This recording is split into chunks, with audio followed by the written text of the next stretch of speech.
जिस जगह अभी आप और मैं रहते हैं, ये जमीन आज से 400 करोड़ साल पहले उबलते और दहकते लावे से ढकी हुई थी, जिसका टेम्परेचर 5000 डिग्री सेल्सियस से भी ज्यादा था। हर तरफ आग, गर्मी और ऐसी खतरनाक जहरीली गैसेस थी जिसमें सांस लेना नामुमकिन था, जिन्होंने पूरी जमीन को अपने अंदर ढक रखा था। ना ही यहाँ सूरज की रोशनी आती थी और ना ही यहाँ पानी की एक भी बूंद मौजूद थी। जिंदगी का कोई नामो निशान तक नहीं था, क्योंकि यहाँ का टेम्परेचर इतना ज्यादा था कि अगर कोई भी क्रिएचर यहाँ कदम रखता तो चंद लम्हों के अंदर राख बन जाता। लेकिन फिर अचानक ऐसा क्या हुआ कि हजारों डिग्री जितनी ये गर्म जमीन ठंडी पड़ने लगी, और न सिर्फ ठंडी बल्कि बिलियंस ऑफ स्टार्स और प्लैनेट्स के इस यूनिवर्स में सिर्फ एक इकलौती ऐसी जगह बनी जहाँ जिंदगी मुमकिन हुई। जमीन पर ये दरख्त, ये पानी, इंसान और जानवर कहाँ से आए और क्यों, जानते हैं आज की इस वीडियो में कहानी हमारे अर्थ की।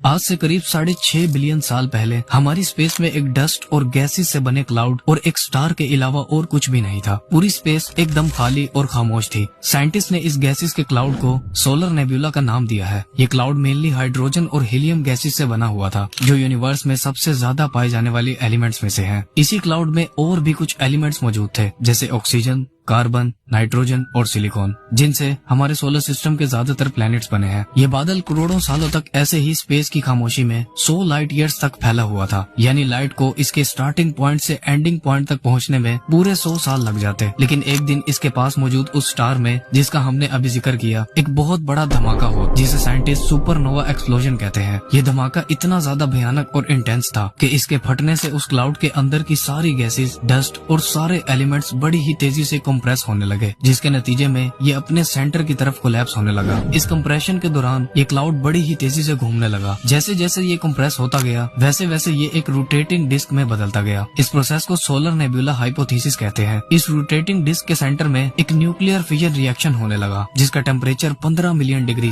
यानी 1.5 करोड़ डिग्री से भी ज्यादा था, जिससे हमारा सूरज यानी सन अपने फॉर्मेशन में आया था, जिसके अंदर भी न्यूक्लियर फिजन रिएक्शन से ही एनर्जी, हीट और लाइट बनती है। सन हमारे सोलर सिस्टम का 99.76% मास खुद अकेला होल्ड करता है, जबकि बचे हुए 0.14% में बाकी सभी प्लैनेट्स, मून्स, कॉमेट्स और एस्ट्रॉइड्स वगैरह बनते हैं।